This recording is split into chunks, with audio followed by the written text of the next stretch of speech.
माँ भगवती की जय हो, आदि शक्ति की जय हो, जगदम्बा की जय हो। आज प्रश्न ले रहे हैं। धनबाद से चित्तरंजन जी पूछते हैं,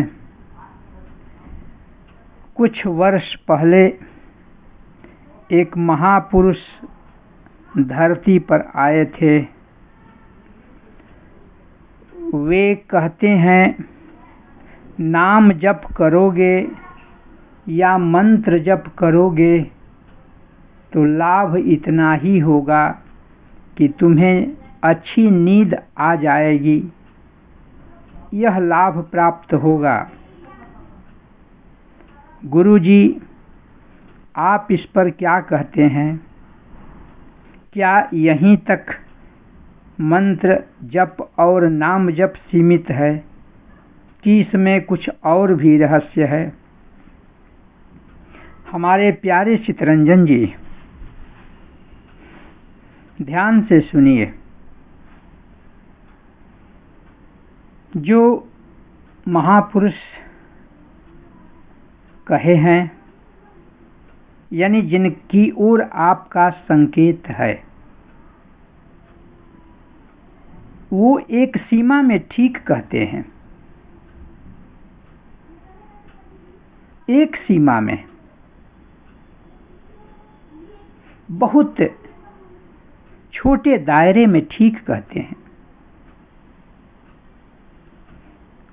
और इसका अगर कोई चाहे कि अनुभव कर लें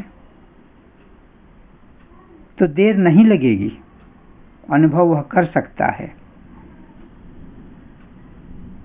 नाम कोई जप करेगा, मंत्र जप करेगा तो नींद तो आएगी ही, यह सही है, उनका कहना गलत नहीं है। लेकिन यह छोटे दायरे में सामान्य व्यक्ति इसकी अनुभूति कर सकता है। मैं इसके आगे की बात कहता हूं, मैं इसको विस्तार देना चाहता हूं। इतना भर कह करके सस्ती लोकप्रियता बटोरी जा सकती है। मैं ये कहता हूं कि नींद तो आएगी, लेकिन आप कमजोर हैं, अभी एकाग्रता सधी नहीं है। आपको कहाँ जाना है इसको तो देखिए। आपको दूर जाना है, जहाँ जाना है वहाँ न जाकर आप कहीं दूसरी जगह ही डेरा डाल दे रहे हैं, तो फिर गलती किसकी है? वह मंजिल आपका नहीं है। नींद में चले जाना ये आपका मंजिल नहीं है, आपका मंजिल इसके आगे है। एकाग्रता बढ़ेगी, नींद की ओर चित्तवृत्ति जाएगी, झुकाव होगा। लेकिन यही तो साधना है कि नींद में जाना नहीं है। नाम जप या मंत्र जप में तल्लीन होना है। इस प्रक्रिया को आगे और मजबूती से बढ़ाना है। ये मजबूती एक दिन नींद को हटा देगी, सपने को हटा देगी। आप सपने में नहीं जाएंगे, आप जागरण में जाएंगे। मैं जो कह रहा हूं उसके आगे की बात है। सामान्य व्यक्ति तो उसे अनुभूति करेगा जो उन्होंने कहा है, लेकिन मैं जो कह रहा हूं उसके आगे की बात है। वहीं तक रुक जाना ये कोई बड़ी बाहरी बात नहीं है। माँ भी लोरी गा गा करके बच्चे को सुला देती है, बच्चा सो जाता है, ये तो सामान्य सी बात है। इसमें विशेष बात क्या है? विशेष बात तो यह है कि नींद आएगी, हम एकाग्रता बढ़ाएंगे, मंत्र जप या नाम जप में लगे रहेंगे, नींद आएगी। और जब हमारी मजबूती को देखेगी, हमारी दृढ़ता को देखेगी, तो नींद लौट जाएगी। और नींद को लौटा देना मेरा मकसद है, सपने को लौटा देना मेरा मकसद है। चित्त में उभरते हुए अनेक विचार जो स्वप्न बन जाया करते हैं, उनको हटा देना और मंत्र जप में लगे रहना, ये मेरा उद्देश्य है। ऐसा जब करेंगे आप, तब जो मंत्र, जो बीज रूप से उसमें जो शक्ति निहित है, वो जागेगी, तभी जागेगी, उसके पहले नहीं जागेगी। आपको भूल भुलैया में डाले रखने के लिए प्रकृति ने एक साधन नहीं, अनेक साधन अपनाए हैं। आंखों के माध्यम से रूप दिखाकर, कानों के माध्यम से सुंदर शब्द सुनाकर, इन इंद्रियों के माध्यम से उनके विषयों में, उनके भोगों में आपको बार बार लगाकर आपके चित्त वृत्ति को यहीं रख देना, बाहर ही रख देना, यही तो व्यवस्था है। और इसके विपरीत आपको चलना होगा, धारा के विपरीत चलना होगा। यही तो दुनिया है, यही तो संसार है।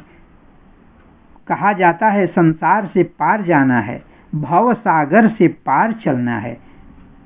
तो ये भव सागर यही है, संसार सागर यही है। इसी को बाहर का ज्ञान कहते हैं। और इसके विपरीत भीतर का ज्ञान है, अध्यात्म का ज्ञान है। मेरा इशारा वहां का है, इधर का नहीं है। ये तो भोगवादी विचार है।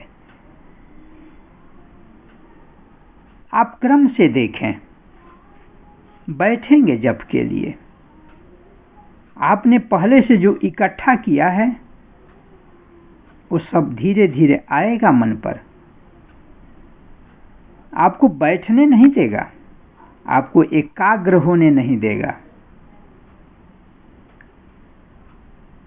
एक गहरी आदत सी बन चुकी है। आप याद रखिए, वह गहरी आदत जिस दिशा में आपको दूरी तक ले गई है, उसके विपरीत दिशा में भी आप अपनी ऊर्जा से, आप इष्ट देव के कृपा से बढ़ सकते हैं। विपरीत दिशा में आप भोगों से मुक्त होने के लिए मन को उस दिशा से विपरीत दिशा में ले जाएंगे। आप राम राम राम राम कहेंगे, मन काम पर जाएगा,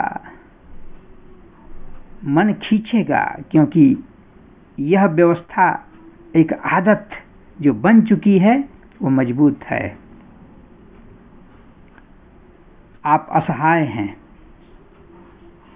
आप समय के, कर्म के, स्वभाव के अधीन हैं, तीनों गुणों के अधीन हैं। यही तो माया है, यही तो संसार है। इसी से तो पार जाना है, और इसी के बाहर आपको आपका इष्ट ले जाएंगे। इसलिए उनका कहना सही है, लेकिन एक छोटे, अत्यंत छोटे दायरे में। और ऐसी बात कह कर के जो मंजिल की ओर इशारा कर देते हैं कि बस यही मंजिल है, वो भोगवादी होते हैं। मैं आपको भोगवादी नहीं बनाना चाहता। मैं चाहता हूं कि यह परम विज्ञान है, इसमें आप आगे बढ़ें। इसमें भी बहुत कुछ मिलते हैं। जो बाहर विज्ञान है, वैज्ञानिक शोध करते हैं, खोजते हैं, इससे ये तो ऊपर ऊपर है, इससे और गहराई में आप आएंगे। तो जब आप राम राम या कोई मंत्र जपेंगे तो मन आपका नहीं लगेगा। फिर क्या करेंगे? फिर अपने इष्ट को याद करते हुए, उसको प्रणाम करते हुए, उससे सहारा मांगते हुए आप आगे बढ़ेंगे। गिरेंगे फिर उठेंगे, फिर गिरेंगे उठेंगे। बच्चे को उठते गिरते देख करके माँ गोद में ले लेती है और ले करके बेड पर रख देती है। आपका इष्ट जब देखेंगे कि यह मेरी तरफ आ रहा है, उठता गिरता है, उस समय आपकी भावनाओं को समझ करके, आपके हृदय की गति को जान करके और कृपा कर देते हैं। आप जिस प्रयास को कर रहे हैं उस प्रयास में तीव्रता ला देते हैं, ये उनकी कृपा है। और जब तीव्रता आ जाती है तो धीरे धीरे आपका मन लगने लगेगा, फिर उसमें रस आने लगेगा, फिर समझ में आने लगेगा ये सपना है, ये चित्त की चंचलता थी। अब आप अपने चित्त को जहां चाहें, जिस रूप में चाहें एकाग्र कर सकते हैं। तो मैं आगे की बात कर रहा हूं। और मंत्र की शक्ति तो अमोघ है, लेकिन उस शक्ति को प्राप्त करने के लिए, उसकी कीमत चुकाने के लिए कोई तैयार तो हो।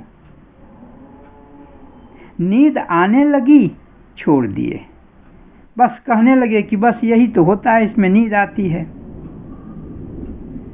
ये सब भोगवादी विचारधारा वाले हैं, आगे तो बढ़ेंगे नहीं। पहले कंकड़ पत्थर तो मिलेगा, लेकिन और बोरिंग कीजिए, और बोर कीजिए नीचे, और जाइए, जल आएगा, साफ जल आएगा। लेकिन ऊपर ऊपर छोड़ देंगे तो कुछ नहीं पाएंगे, जो पाएंगे वो कंकड़ पत्थर होगा। ठीक वही बात यहां भी है। और लोग कह देते हैं नींद तो शराब पी करके भी आ जाती है। तो क्या मतलब? नाम जप शराब के बराबर हो गया। नाम जप से भी नींद, मंत्र जप से भी नींद, शराब पीने से भी नींद, ये बराबर हो गया दोनों। ऐसी बात नहीं है चित्तरंजन जी, मुझे समझने की कोशिश कीजिए। और मेरे साथ सब नहीं चल सकते। मैं मनोरंजन का मार्ग नहीं बतला रहा हूं, मैं जो बतला रहा हूं तपस्या का मार्ग है। और उच्चतम चीज को प्राप्त करने के लिए बिना तपस्या के कोई उपाय भी नहीं है। सुना है मैंने, हिमालय की पुत्री पार्वती जी भगवान शिव को पाना चाहती थी। नारद उनको शिक्षा देते हैं, कहते हैं कि भगवान शंकर को प्राप्त करना कठिन काम है, लेकिन यह कठिन काम भी तपस्या करके आप कर सकती हैं। इसी दौरान वो महत्वपूर्ण बात कह रहे हैं। सुनिए क्या कह रहे हैं। तपबल रचहि प्रपंच विधाता, विधाता इस प्रपंच को, इस सृष्टि की रचना करते हैं, वो तपस्या के बल से ही करते हैं।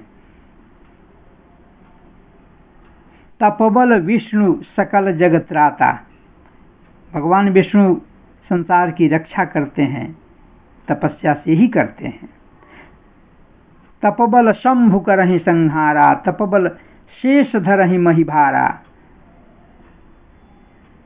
सब तपस्या के बल से। तपय धार सब सृष्टि भवानी, यह विशेष बात। तप आधार सब सृष्टि भवानी, कहते हैं ये हे भवानी, ये पूरी सृष्टि तप के आधार पर है, इसलिए करहु जाई तप, जाकर के तप करो। असजीय जानी, ऐसा मन में सोच करके कि ये सृष्टि तप आधार, तपस्या के ही आधार पर चल रही है। और पार्वती जी जो अपने माता और पिता की दुलारी थी, कठोर तपस्या करती हैं, पत्ते खा करके करती हैं, वो भी छोड़ देती हैं। उनका नाम अपर्णा हो जाता है। और पार्वती जी अपने तपस्या से भगवान शंकर को प्राप्त कर ही लेती हैं। सहज सी बात है, सब प्राणी सोते हैं, ये कौन सी बड़ी बात है। सब प्राणी सोते हैं, लेकिन नाम जप और मंत्र जप सिर्फ नींद नहीं देता। आप नींद के पार चलिए, नींद के बाहर चलिए, तब इसका रहस्य समझ में आएगा। लेकिन यह एक प्रयोग है, मेरे कह देने से घटित नहीं हो जाएगा। यह एक प्रयोग है, और इस प्रयोग को करने के लिए त्याग करने की जरूरत होगी। अच्छे रूप को आंख देखेगी, मन चला जाएगा उधर, फिर आपको मन को खींचना है। उधर तो मन सहज जाएगा, पानी नीचे तो सहज सहज चला जाता है, लेकिन ऊपर ले जाने के लिए प्रयास करना पड़ता है, फिर उसको खींचना होगा। यही तो तपस्या है। फिर उसको खींच रहे हैं, बार बार मन को एकाग्र कर रहे हैं, एकाग्र, एक के आगे रख रहे हैं। वही एक नाम है, वही एक मंत्र है जिस पर आप बार बार रख रहे हैं। आज लोग मंत्र शक्ति में यकीन नहीं करते। क्यों नहीं करते? इसलिए नहीं करते कि उनको तपस्या प्रिय नहीं है। वे ऐसे महापुरुष जिनकी चर्चा आप किए, ऐसे लोगों पर ज्यादा भरोसा करेंगे, क्योंकि वो जो कह रहे हैं वह उन्हीं के लायक है, उनके अनुकूल है। उन्हें नींद चाहिए। दिन भर काम करते करते थक जाने के बाद नींद की जरूरत होती है, उन्हें नींद चाहिए। और जब नींद है तो फिर जागरण है, फिर नींद है, फिर जागना है, फिर सपना है, फिर सोना है, फिर सपना, फिर यही सब लगा रहता है। मैं एकाग्रता की बात कर रहा हूं। जब मन एकाग्र हो जाता है तब इष्ट की कृपा होती है, इष्ट रक्षा करते हैं, भगवान रक्षा करते हैं। ये त्वाम स्मरन्ति देवेशी रक्षसे तान न संशय। हे देवी, जो तुम्हें स्मरण करते हैं। स्मरण करने का क्या मतलब? एक बार दुर्गा जी कह दिए हो गया, राम जी, हनुमान जी कह दिए हो गया, ये स्मरण है। अब तो भोगवादी कहेंगे ही कि कह तो दिए हनुमान जी, राम जी, दुर्गा जी, कहां कुछ हुआ। यही होता है, लेकिन ये ठीक नहीं है। ये त्वाम स्मरन्ति देवेशी, हे देवेशी, जो तुम्हें स्मरण करते हैं। यह स्मरण नहीं है, स्मरण का भी स्तर है। किस स्तर का स्मरण हुआ? रोम रोम उसमें लग जाए, ऐसी एकाग्रता। एक ही दिखाई दे रहा है, दूसरा दिखाई नहीं दे रहा है। ये अनन्यता है। अगर ऐसी अनन्यता इष्ट के प्रति होती है तो इष्ट रक्षा करता है, इष्ट कृपा करता है। वह परम ऊर्जा आपके चारों ओर घेर लेती है। लेकिन चित्तरंजन जी, इसे प्रयोग करके देखना होगा। अब आप जहां हैं, जिस शहर में हैं, देख लीजिए कितने लोग आपको मिलेंगे इस प्रयोग को करने के लिए। मैं समझता हूं आप खोजते रह जाइएगा। आप तो अभी खोजे नहीं हैं, मैं तो खोज लिया हूं और खोज रहा हूं। जब मुझे नहीं मिल रहे हैं तो आपको कैसे मिलेंगे? नाचे गावे तूरे तान, तेकर दुनिया राखे मान। दुनिया किसकी बड़ाई करती है, किसकी प्रशंसा करती है? नाचे गावे तूरे तान, उसकी करती है। मनोरंजन का जो साधन है, जो उसके मन को लुभा देता है। आज देख भी रहे हैं किस वीडियो को लोग ज्यादा देखते हैं? यूट्यूब पर जो अश्लील है, जो उनके मन को रंजित करता है, जो उनके चित्त को रंजित करता है। चित्तरंजन जी, तो मन को खुश करना और तपस्या करना, ये तो विपरीत बात है। इसलिए हमेशा से अच्छे आदमी कम रहे हैं, सात्विक प्रवृत्ति के आदमी कम रहे हैं, सात्विक अन्न खाने वाले कम रहे हैं, सात्विक विचारधारा वाले कम रहे हैं। तामसी और राजसी विचारधारा वाले अधिक रहे हैं। लेकिन सात्विक विचारधारा वाले हमेशा से शक्तिशाली रहे हैं। भगवान श्री राम सात्विकता के अवतार हैं, प्रतिनिधि हैं। और रावण ये करसिपान सो वश दिन राती, सुधि नहीं तव सिर पर यार आती। सुपनेखा कहती है कि शराब पीते हो, दिन रात सोते रहते हो, शत्रु सिर पर आया है, तुम्हें ख्याल नहीं। ये तामसी वृत्ति है। तो मैं आपसे ये कहूंगा कि मैं जिस ओर संकेत कर रहा हूं वह प्रयोग का मार्ग है। और अगर आप उस पर प्रयास करेंगे, सबसे बड़ी बात कि प्रयास न करना और करना दोनों में अंतर है। और करने को छोड़कर दूसरा कोई विकल्प भी नहीं है, कोई रास्ता दूसरा है ही नहीं। इसलिए ऐसा मानकर भक्ति भाव से अपने प्रभु का स्मरण करें, भक्ति भाव से। इसके बाद तो सब कार्य वही करने लगता है। इसके बाद तो बस रोम रोम से यही निकलेगा कि जो वह चाहेगा वही होगा। हुई है सोई जो राम रचि राखा, वही है। मैं कुछ नहीं हूं, जो है सो वही है। और ऐसे विराट आकाश में जब चेतना विस्तृत हो जाती है, फैल जाती है, तब क्या होता है चित्तरंजन जी, इसको मैं भी नहीं कह सकता।